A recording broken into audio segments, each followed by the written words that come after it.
भारत में जब social media आया था तब लोग इसके प्रति ज्यादा गंभीर नहीं थे।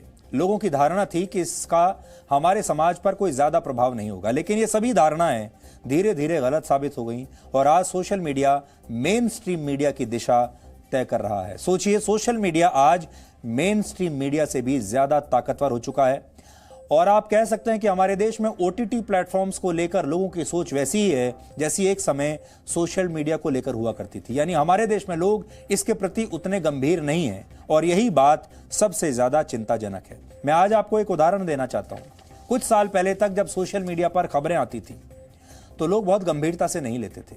सोशल मीडिया को सोचते थे ये बस एक टाइम पास जैसी चीज है, लेकिन आज सोशल मीडिया ने मेन स्ट्रीम मीडिया को भी पीछे छोड़ दिया है और सबसे ज्यादा फेक न्यूज अब सोशल मीडिया के जरिए फैलती है।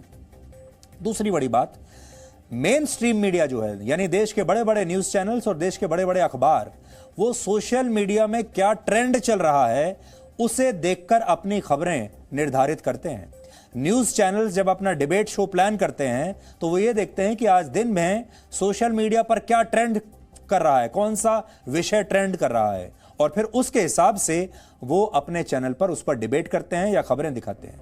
यानी कहीं ना कहीं अगर आप देखेंगे तो सोशल मीडिया ही अब पूरे देश के एजेंडे को तय कर रहा है और सोशल मीडिया के जरिए न सिर्फ मनोरंजन, उससे भी खतरनाक बात यह है कि आपके पास न्यूज पहुंच रही है, अधकचरी न्यूज पहुंच रही है और आपके पास गलत और फेक न्यूज पहुंच रही है और इस देश का कोई कानून उन पर लागू नहीं होता और आप उन्हें पकड़ नहीं सकते और ना ही उनके खिलाफ कोई कार्रवाई कर सकते हैं।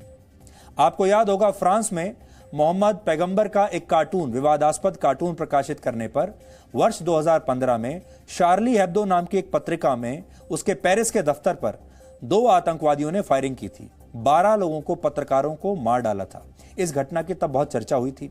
उस समय इस पत्रिका पर धार्मिक भावनाओं को ठेस पहुंचाने का आरोप लगा था। लेकिन भारत में जब हिंदू देवी देवताओं का अपमान किया जाता है तो इससे अभिव्यक्ति की आजादी से मान लिया जाता है और इसकी एक बड़ी वजह है विवाद को जन्म देना, क्योंकि विवाद को फिल्मों के लिए सफलता की गारंटी माना जाता है। तो शार्ली हेब्दो के समय जो हुआ, उस समय आपने देखा क्या हुआ था। वर्ष 2018 में एक फिल्म आई थी जिसका नाम था पद्मावत। इस फिल्म का नाम पहले पद्मावती था, बाद में जब इस पर विवाद हुआ तो इस फिल्म का नाम सेंसर बोर्ड ने ही बदलकर पद्मावत कर दिया और इस विवाद ने फिल्म को बहुत सफलता दिलाई। इसी तरह पिछले दिनों ओटीटी प्लेटफॉर्म्स पर एक फिल्म रिलीज हुई, लक्ष्मी। पहले इस फिल्म का नाम था लक्ष्मी बॉम्ब, लेकिन बाद में सेंसर बोर्ड की आपत्ति के बाद इसे बदलकर लक्ष्मी कर दिया गया। इस फिल्म को भी इस विवाद ने सफलता तो दिलाई, लेकिन यहां मैं आपसे जो कहना चाहता हूं वो अलग बात है। वो ये बात है कि आपने लक्ष्मी बॉम्ब को लक्ष्मी कर दिया और आपने पद्मावती को पद्मावत कर दिया, यह सोचकर कि लोगों की भावनाओं को ठेस ना पहुंच जाए। यहां और फिर ये ओटीटी प्लेटफॉर्म्स पर जाती हैं, वहां तक तो ठीक है, लेकिन जब दूसरी वेब सीरीज आती हैं और जब दूसरी फिल्में ओटीटी प्लेटफॉर्म्स पर रिलीज होती हैं जो कि सेंसर बोर्ड से होते हुए आई ही नहीं है और वो भी उसी प्लेटफॉर्म पर दिखाई जा रही हैं, तो फिर इन फिल्मों के नाम बदलने का क्या मतलब है? इन फिल्मों में कांट चाट करने का मतलब क्या है? हमारा जो आपसे आज लिमिटेड पॉइंट है कहने का, वो ये है कि सब पर बराबर कानून लागू होना चाहिए। जिस तरीके से आपने लक्ष्मी बॉम्ब को लक्ष्मी किया, पद्मावती को पद्मावत किया, उसी तरीके से आपको बाकी के जो ओटीटी प्लेटफॉर्म्स पर सीरीज आ रही हैं, वेब सीरीज आ रही हैं या फिल्में आ रही हैं, उसमें भी काट छाट करने की पूरी आज़ादी होनी चाहिए और एक अथॉरिटी होनी चाहिए जो ये तय करेगी कि इनके नाम क्या होंगे, इसमें कौन से डायलॉग जा सकते हैं, कौन से नहीं जा सकते, कौन से दृश्य इसमें डाले जा सकते हैं, कौन से नहीं डाले जा सकते। हालांकि हमें लगता है कि ओटीटी प्लेटफॉर्म्स की भी कुछ ऐसी शक्तियां हैं जो अगर डिजाइनर विचारों से मुक्त हो जाएं तो ये काफी प्रभावी मंच बन सकता है। तो अब आप ये देखिए कि ऐसा नहीं है कि ओटीटी में सब कुछ खराब ही है, ओटीटी के कुछ पहलू अच्छे भी हैं। क्या अच्छा है? पहली बात ये, इससे कहानियों में एक नई ताजगी आई है, फिल्मों को बताने और दिखाने की एक नई शैली दर्शकों को पता चली है। इससे जो बड़े बड़े फिल्म स्टार्स का एक स्टारडम था वो टूटा है और नए नए कलाकारों नए लेखकों और निर्देशकों को एक मंच मिला है अपने प्रतिभा दिखाने का। और सबसे अहम, इस प्लेटफॉर्म की वजह से 10 घंटे लंबी वेब सीरीज बनने लगी हैं, जिसकी शायद किसी ने अब तक कल्पना भी नहीं की थी। पहले आपको जो फिल्म मिलती थी वो अगर 3.5 घंटे की भी होती थी तो लोग कहते थे कि बहुत लंबी हो गई, 3.5 घंटे की फिल्म है।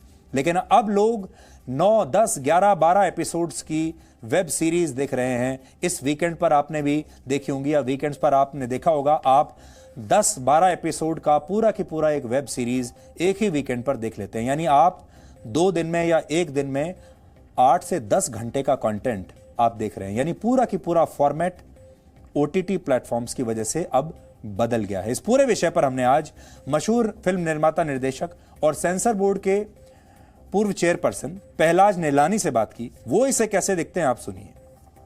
अगर सर्टिफिकेट जो है फिल्मों को लगता है, जहां पे टिकट लेके जो ना लोग पिक्चर देखते हैं, तो मुफ्त में ओटीटी सिर्फ सब्सक्रिप्शन देके एक सब्सक्रिप्शन से जो है 5 फैमिली जो है ना साथ में देख सकती है। तो मुफ्त में मतलब सब अलाउड है, सोशल मीडिया में सब अलाउड है। तो या तो एबोलिश कर दे, सर्टिफिकेशन की कोई जरूरत ही नहीं है, रेटिंग की जरूरत नहीं है। आज बहुत सारी फिल्में जो है जो रिलीज नहीं हुई सिनेमा बंद होने की वजह से, वो ओटीटी में आ गई। अगर सिनेमा में आती तो उसके लिए सर्टिफिकेट लगता था, अब ओटीटी में आई तो नहीं लगता। आज वेब सीरीज में जो है ना इतनी मतलब जो है ना दिखाई जा रही है, उसका कहाँ सर्टिफिकेट है? उसके अंदर कौन डिसाइड करेगा इसका रेटिंग क्या है? तो मतलब रेटिंग जो है अगर जो है चैनल वाले सेल्फ रेगुलेशन से करते हैं तो उसकी डिसीजन राइट है या गलत है, वो तो गवर्नमेंट डिसाइड करे ना, हम तो नहीं डिसाइड कर सकते। भारत में पिछले ही दिनों यह घोषणा हुई थी कि इस समय जितने भी ओटीटी प्लेटफॉर्म्स हैं उनका नियंत्रण अब भारत सरकार के सूचना और प्रसारण मंत्रालय के पास होगा। इस नोटिफिकेशन पर देश के राष्ट्रपति ने हस्ताक्षर भी कर दिए हैं और अब ऑनलाइन जो भी कंटेंट आप देखते हैं उस पर सरकार की कड़ी नजर रहेगी। कुछ दिन पहले सरकार ने सुप्रीम कोर्ट में भी साफ किया था कि न्यूज चैनल्स पर नियंत्रण करने से पहले डिजिटल मीडिया को नियंत्रित करने की आवश्यकता है। हमारे देश में समस्याओं पर तो बहुत चर्चा होती है, लेकिन उस समस्या का समाधान क्या है इसके बारे में बात नहीं होती। इसलिए आज आपको समाधान भी बताते हैं। देखिए समाधान क्या है, 3 पॉइंट से समझिए। सबसे पहले, कानून में संशोधन करके ओटीटी प्लेटफॉर्म्स को स्पष्ट तौर पर कवर किया जाए, क्योंकि अभी कानून में इस पर कुछ भी सीधे सीधे लिखा नहीं है। कंटेंट को लेकर ओटीटी सर्विस प्रोवाइडर्स की जवाबदेही तय होनी चाहिए और ऐसा करने के लिए सरकार को नए कानून और नियम बनाने होंगे और सरकार को यह सुनिश्चित करना होगा कि जब ओटीटी प्लेटफॉर्म्स के किसी कंटेंट को लेकर शिकायत की जाती है तो उस पर तय समय में कार्रवाई भी हो, क्योंकि अभी ऐसा करने के लिए अदालत में जाना पड़ता है और फिर कोर्ट तय करता है कि वो कंटेंट भड़काऊ है या नहीं। हालांकि वेब सीरीज तांडव पर विवाद शुरू होने के बाद इसके निर्देशक अली अब्बास ने माफी मांगी है और उन्होंने एक ट्वीट किया है और ट्वीट में उन्होंने कहा है कि उन्होंने किसी व्यक्ति, जाति, धर्म और धार्मिक भावनाओं को ठेस पहुंचाना उनका मकसद नहीं था, लेकिन अगर किसी की भावनाओं को ठेस पहुंची है तो हम इसके लिए माफी मांगते हैं। मेरे हाथ में उनका स्टेटमेंट है और वो कह रहे हैं, the web series Tandav is a work of fiction. देखिए लोग कहां छिपते हैं, यह भाषा की स्मार्टनेस है। अंग्रेजी एक ऐसी भाषा है जिसे आप किसी भी तरीके से इस्तेमाल कर सकते हैं। The web series Tandav is a work of fiction and any resemblance to acts and persons and events is purely coincidental. ये कुछ ऐसे फ्रेज बनाए हुए हैं इन सारे लोगों ने, जो वकीलों ने ड्राफ्ट करके दिए हैं कि आप ऐसा लिख दीजिए, इसका अर्थ कुछ नहीं है और ना ही ये आपसे एक दिल से माफी शायद मांगना चाहते हैं, क्योंकि ये सब कानून की भाषा है। इसमें आपको भावनाएं कहीं दिखाई नहीं देंगी। ये किसी वकील द्वारा लिखी हुई एक पूरी की पूरी स्टेटमेंट है जिसमें वो कह रहे हैं कि भाई ये तो फिक्शन का है, ये जो पूरा वो है, और इसमें अगर किसी व्यक्ति से या किसी घटना से इसकी ये कोई मिलती जुलती है तो ये कोइंसिडेंट है, ये इत्तेफाक है। और फिर है कि हम जो है अनकंडीशनली अपोलोजाइज करते हैं और अगर आपकी भावनाओं का इससे ठेस पहुंचा है तो हमें माफ कर दीजिए। इस तरह की एक अपॉलॉजी लेटर उन्होंने रिलीज कर दिया और उन्होंने सोचा कि सब ठीक हो जाएगा। लेकिन बड़ी बात यह है कि अब कल से जब आप इसी वेब सीरीज को स्ट्रीम करेंगे, देखेंगे, तो क्या अब भी इसमें वो वाले दृश्य रहेंगे या उन्हें काट दिया जाएगा या फिर पूरे की पूरी वेब सीरीज को विड्रॉ कर लिया जाएगा। आज आपको यह भी जानना चाहिए कि दुनिया भर में इसे लेकर क्या कानून है, क्योंकि भारत अब इन कानूनों के मामले में बहुत पिछड़ चुका है, बहुत पीछे रह चुका है। सिंगापुर में ओटीटी प्लेटफॉर्म्स को देश की मीडिया पर नजर रखने वाली एक संस्था नियंत्रित करती है। ऑस्ट्रेलिया में भी वर्ष 1992 के ब्रॉडकास्टिंग सर्विसेज एक्ट की मदद से ओटीटी प्लेटफॉर्म्स पर नियंत्रण रखा जाता है। ब्रिटेन में इसके लिए एक संस्था बनाने पर विचार हो रहा है। वहां एक व्हाइट पेपर पहले से ही इस पर बनाकर रिलीज कर दिया गया है। यानी दुनिया भर में जो इतने बड़े बड़े जो देश हैं वो सब अपने यहां डिजिटल कंटेंट और ओटीटी कंटेंट पर नजर भी रखते हैं और उस पर नियंत्रण भी रखते हैं। लेकिन भारत में इन पर कोई नियंत्रण नहीं है। ये कुछ भी कर सकते हैं, कुछ भी दिखा सकते हैं और कोई भी इनका बाल भी बांका नहीं कर सकता। इसीलिए आज हम आप सबके साथ मिलकर ये मांग कर रहे हैं भारत सरकार से कि इन ओटीटी इस कंटेंट को किसी भी तरीके से रेगुलेट करने की जल्द से जल्द जरूरत है। नहीं तो ये सारा कंटेंट जो कि अनियंत्रित है ये समाज में इतना जहर घोल देगा और हमारे देश के युवाओं को, हमारे देश के बच्चों को, यहां तक कि बड़ों को भी उनके दिमाग में इतना जहर घोलेगा, इतनी नेगेटिविटी घोलेगा, इतनी अश्लील भाषा उनके दिमाग में डाल देगा कि वो दिन भर इसी भाषा के में बात करने लगेंगे। अब आप सोचिए, अगर आपने इस वीकेंड तांडव जैसा कोई वेब सीरीज देखी है जिसमें हर 2 मिनट में एक गाली आती है, हर 2 मिनट में शायद या उससे भी कम में अपशब्द आता है, अश्लीलता आती है, और आपने अकेले इस वीकेंड पे 2 दिन में 10-12 घंटे का ये कंटेंट अगर आपने देखा है, तो आप सोचिए आपके दिमाग ने इसे कैसे प्रोसेस किया होगा। आप पूरे हफ्ते इस कंटेंट से प्रभावित रहेंगे।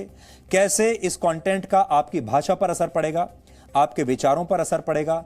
और अब आप जब भी किसी अस्पताल में जाएंगे, किसी पुलिस वाले को देखेंगे, किसी कॉलेज के अध्यापक को देखेंगे, किसी छात्र को देखेंगे, छात्रा को देखेंगे, आपके दिमाग में वही बातें आएंगी जो इस वेब सीरीज में या बाकी की वेब सीरीज में आप अभी तक देखते आए हैं। और अश्लीलता और गालियां आपके दिमाग को डोमिनेट कर लेंगी। ये एक बहुत बड़ी बात है। और सबसे बड़ी बात जो ये सारी वेब सीरीज सिखा रही हैं आपको, वो ये है कि आपका देश होपलेस है।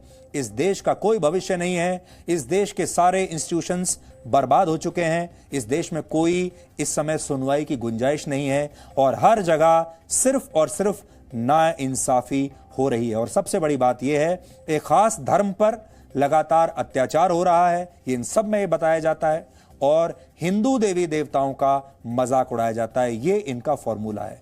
हम इसका कट्टर विरोध करते हैं और हम ये कहते हैं कि ये सारी चीजें तुरंत रुकनी चाहिए। Presenting B News app available on Google Play and App Store. Download it now.